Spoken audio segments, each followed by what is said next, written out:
क्या गुलाम नबी आजाद साहब कांग्रेस में दोबारा से वापस आएंगे या फिर नहीं?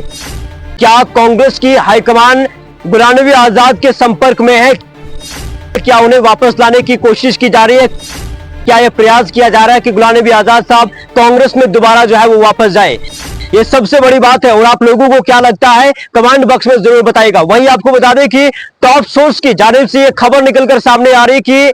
Farmer chief minister Jammu Kashmir Ghulam Nabi Azad साहब कांग्रेस में जो है वो वापस आ रहे हैं। ये सोर्सेज की जानिब से जानकारी मिल रही है और ये भी बताया जा रहा है कि कांग्रेस की जो अथॉरिटी हाई अथॉरिटी है, जो कांग्रेस की हाई कमान है, वो गुलाम नबी आजाद साहब को कांटेक्ट कर रही है। वो उन्हें जो है वो कांग्रेस में वापस लाना चाहती है। जैसा कि आप सभी जानते हैं कि इलेक्शन कमीशन ऑफ इंडिया की जानिब से जम्मू कश्मीर के अंदर असेंबली चुनाव को घोषित किया गया है, उनकी डेट्स को जो है वो अनाउंस किया गया है। लेकिन वहीं पर आपको बता दें कि डेमोक्रेटिक प्रोग्रेसिव आजाद पार्टी से जो कद्दावर नेता थे वो भी डेमोक्रेटिक प्रोग्रेसिव आजाद पार्टी से जो है वो निकलकर कांग्रेस में उन्होंने जो है वो दोबारा ज्वाइनिंग कर दी। और वहीं आपको बता दें कि डेमोक्रेटिक प्रोग्रेसिव आजाद पार्टी का क्या स्टैंड इसके ऊपर है, क्योंकि यह भी सबसे बड़ी बात है कि अगर सोर्स ये कह रहा है कि आने वाले दिनों में और असेंबली चुनाव से पहले पहले गुलाम नबी आजाद साहब कांग्रेस में वापस जाएंगे, लेकिन वही डेमोक्रेटिक प्रोग्रेसिव आजाद पार्टी के जो बड़े नेता हैं, जो बड़े चेहरे हैं, उन लोगों का स्टैंड इस बात पर क्या है आपको बताने की कोशिश करेंगे कि सलमान निजामी जो चीफ स्पोक्स पर्सन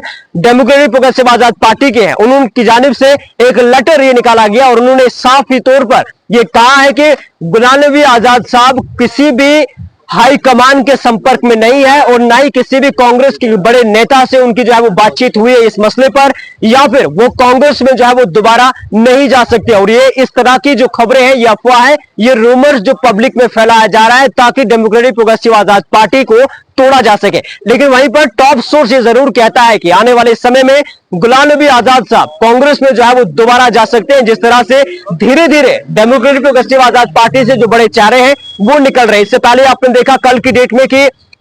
में फॉर्मर लेजिस्लेटर ताज महिउद्दीन जी जो साल 2022 अगस्त में जो है वो कांग्रेस से निकले थे और डेमोक्रेटिक प्रोग्रेसिव आजाद पार्टी में शमूलियत इख्तियार की थी, लेकिन अब जो है वो दोबारा कांग्रेस में वापस आ चुके हैं। और कांग्रेस का जिस तरह से पहले जो सिचुएशन थी, अब कांग्रेस जो है वो कहीं ना कहीं अच्छे और बेहतर प्लेटफॉर्म पर देखने को मिल रही है। और आने वाले समय में आपको क्या लगता है, क्या वाकई में डेमोक्रेटिक प्रोग्रेसिव आजाद पार्टी जो साल 2022 बनी थी, क्या वो दम तोड़ सकती है? क्या उनके चेयरमैन गुलाम नबी आजाद साहब कांग्रेस में दोबारा वापस जा सकते हैं या फिर नहीं? आपको क्या लगता है कमेंट करके जरूर बताइएगा। लेकिन उसके अलावा डेमोक्रेटिक प्रोग्रेसिव आजाद पार्टी में जो बड़े चेहरे हैं, जिस तरह से ताज महिउद्दीन जी थे जिन्होंने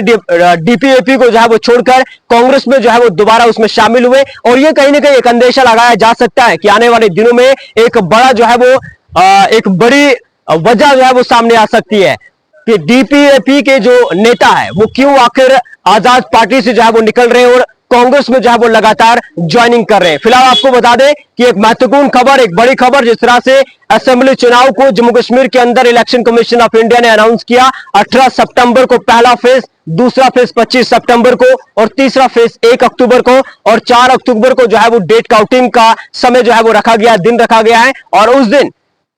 जम्मू कश्मीर के अंदर जो पिछले 10 सालों से पॉलिटिकल पार्टीज कर रही है, उनका जो है वो इम्तिहान, और इम्तिहान के बाद रिजल्ट आएगा। और जम्मू कश्मीर की आवाम जो है वो सबसे पहले जम्मू कश्मीर के अंदर जो है वो इलेक्शन स्टेटहुड को भी जो है वो साथ साथ चाहती है। वहीं पर अगर हम आपको बता दें कि जो जम्मू कश्मीर की मेन स्ट्रीम पार्टियां हैं, जो जम्मू कश्मीर की बड़ी पार्टियां हैं, वो भी जम्मू कश्मीर के अंदर स्टेटहुड को लेकर बात कर रही है। और सोर्स ये भी कह रहा है कि अगस्त के एंडिंग में जम्मू कश्मीर के अंदर जम्मू कश्मीर को जो है वो स्टेट का दर्जा भी दिया जा सकता है। यह सेंटर की तरफ से जानकारी दी गई है, टॉप सोर्स ये कहता है। और फिर